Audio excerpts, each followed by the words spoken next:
غوث اعظم رضی اللہ تعالیٰ عنہ نے کیسے کیسے لوگوں کی مشکلات کو حل فرمایا ہے۔ حضرات ایسے ہی خاتون جنہوں نے منت مانی کہ اگر میرے گھر میں میری بہو کو لڑکا ہو گیا، یعنی میرے گھر میں پوتا ہو گیا، تو میں 9 ہاتھ کا بکرا ذبح کراؤں گی، 9 ہاتھ کا بکرا ذبح کراؤں۔ کیسے کیسے لوگ منت مان لیتے ہیں۔ اچھا، منت ماننے میں بھی ہماری ماں بہنیں سوچتی ہیں کہ بڑے سے بڑا منت مانے، بڑے سے بڑا منت مانے۔ ایک خاتون تھی، انہوں نے منت مانی کہ اگر میرا کام ہو جائے گا تو مسجد میں ڈھول بجواؤں گا، مسجد میں ڈھول بجواؤں گا، اور اتفاق سے اس کا کام ہو بھی گیا۔ اللہ رب العزت نے اس کی منت کو پورا کر دیا۔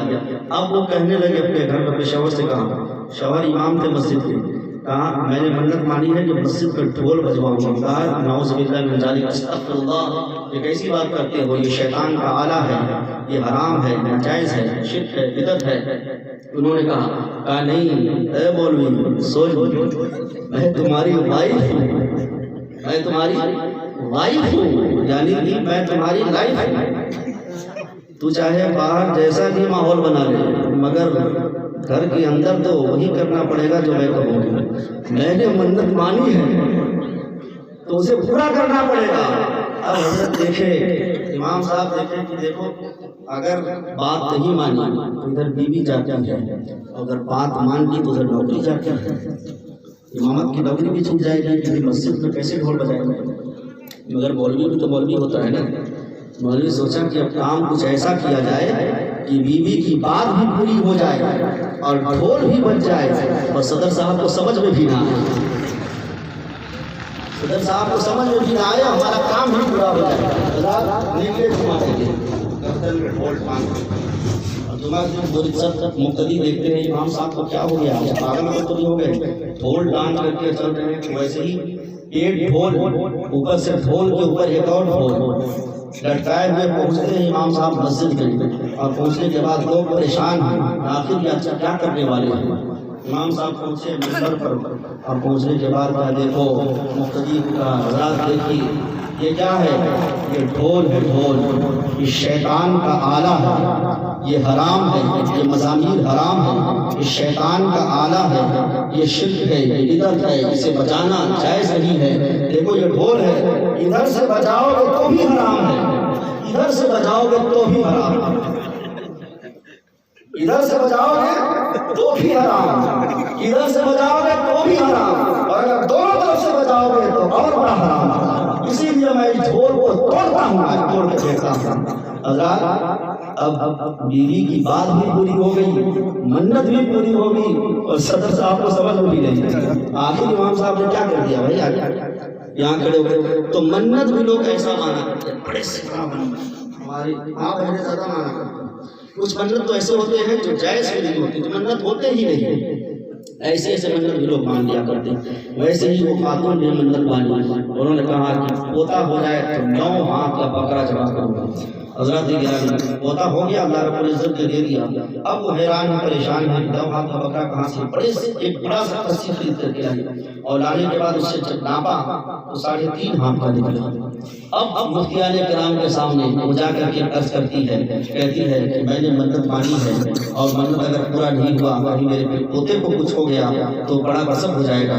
اتفاق سے پوتا بیمار بھی پڑ گیا، اتفاق سے پوتا بیمار پڑ گیا۔ اب تو اور حیران پریشان، اب مفتی صاحب کے پاس دوڑ رہی ہے کہ کیا کیا جائے۔ کسی نے کہا کہ ایسا کرو کہ اونٹ لے آؤ، اونٹ، اور اسے ذبح کرو۔ ایک مفتی صاحب کے پاس گئے کہ 2 بکرے کو جوڑ دو اور اسے ناپ لو۔ ایک مفتی صاحب پڑھے کہ دیکھو بھائی 9 ہاتھ کا بکرا نہیں ملنے والا، 2 بکرے کھڑا کرو، جوڑو اور پھر ناپو، 9 ہاتھ ہو جائے گا۔ اس نے کہا نہیں بھائی، ایک بکرے کی منت مانی، ایک بکرا 9 ہاتھ کا ہو، ایسا نہیں ملنے والا، جب ہوتا ہی نہیں کہاں سے ملے گا۔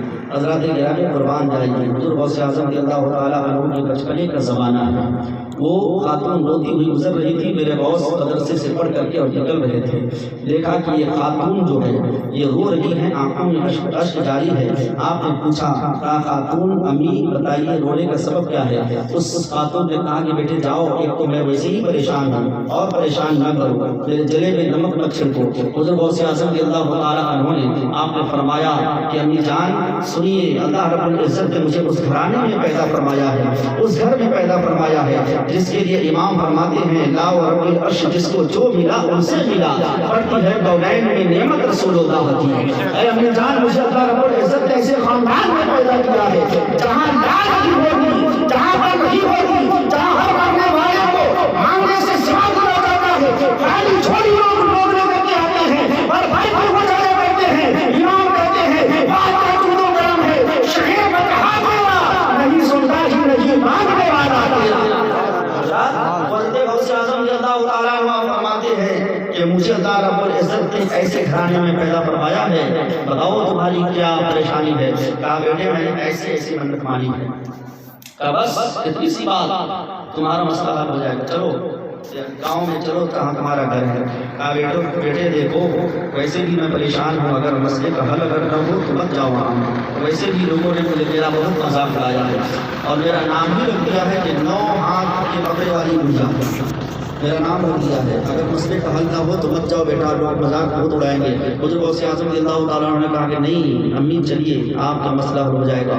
حضرت گرامی وہ گئے، حضرت غوث اعظم رضی اللہ تعالیٰ عنہ، اب لوگوں میں یہ شور تھا کہ وہ بڑھیا مفتی صاحب لے کر کے آ رہی ہے، مفتی لے کر کے آ رہی ہے، مسئلہ حل کرائے گی۔ تو حضرت مفتی کا نام لوگ سنتے ہیں تو سوچتے ہیں کہ بڑا امامہ اور جبہ عیبہ لگا کر کے اور بڑا امامہ لگا کر کے اور لوگ آئیں گے۔ وہ خاتون بھی جب اپنے گاؤں میں پہنچی، لوگوں نے پوچھا کہ کہاں مفتی صاحب کہاں؟ تو اس نے اشارہ کیا کہ یہی مفتی صاحب۔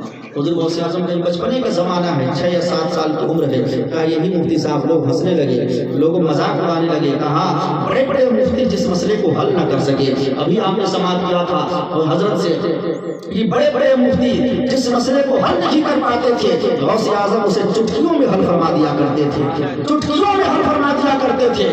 یہ تو پڑھائی کے بعد اور آپ کے علم دین حاصل کرنے کے بعد کا واقعہ تھا۔ غوث اعظم کو اللہ رب العزت نے وہ مقام عطا فرمایا کہ بچپنے کے زمانے میں بھی آپ بڑے بڑے مسئلے کو چٹکیوں میں حل فرما دیا کرتے تھے۔ آپ فرمایا چلو بستی میں خاتون سے، کہا بیٹے دیکھو مذاق لوگ اڑائیں گے وہاں پر ہنسی کہ ہم وہاں پر نہ بن جائیں، مذاق اڑانے کے لائق نہ ہو جائیں۔ کہا نہیں کچھ ایسی بات نہیں ہے۔ گئے اس بڑھیا کے ساتھ اور جانے کے بعد کہا خاتون بتائیے آپ کا مسئلہ کیا ہے، آپ کی منت کیا ہے؟ کہا بیٹا ابھی تو بتایا تھا، اس پیڑ کے نیچے بات ہوئی تھی اور بتایا تھا تمہیں، بیٹا پھر تم پوچھ رہے ہو کہیں ایسا تو نہیں کہ یہاں آ کر کے اور تم جواب دے دو گے اور مجھے چھوڑ کر کے چلے جاؤ گے؟ حضرت غوث اعظم نے کہا نہیں امی ایسی بات نہیں ہے، آپ بتائیے کہ آپ کا مسئلہ کیا ہے۔ اس نے پھر اپنی منت دہرایا اور دہرانے کے بعد اب لوگ جمع ہو گئے ہیں، لوگ وہاں پر گاؤں والے اکٹھے ہو گئے ہیں کہ یہ بچہ ہے جس کا نام عبد القادر ہے، یہ اس کے مسئلے کو حل کیسے کرے گا؟ جہاں بڑے بڑے مفتیوں نے مسئلہ حل نہیں کر پایا، بڑے بڑے مفتی یہاں پر آ کر کے اور ہتھیار ڈال دیے ہیں، یہ بچہ کیسے حل کرے گا؟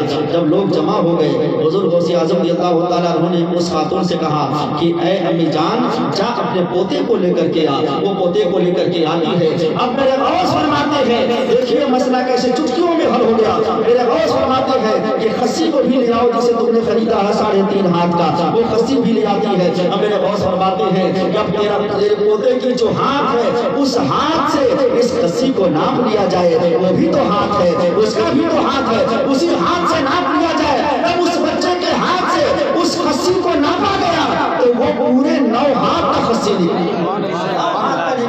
وہ خاتون قدم پکڑ لیتی ہے، آواز کرتی ہے، کہتی ہے حضور اے بچے میں نے تمہیں جانا نہیں، میں نے تمہیں پہچانا نہیں، آخر تم ہو کون؟ میرے غوث فرماتے ہیں اللہ رب العزت نے پروردگار عالم نے مجھے اشراف خاندان میں پیدا فرمایا ہے، مجھے سیدوں کے گھر میں پیدا فرمایا ہے، مجھے نبی کے خاندان میں پیدا فرمایا ہے۔ تو حضرات یہ غوث اعظم رضی اللہ تعالیٰ عنہ ہے، حضرات وہ غوث اعظم رضی اللہ تعالیٰ عنہ جن کے در کا کتا بھی شیر کو خطرے میں نہیں لایا کرتا۔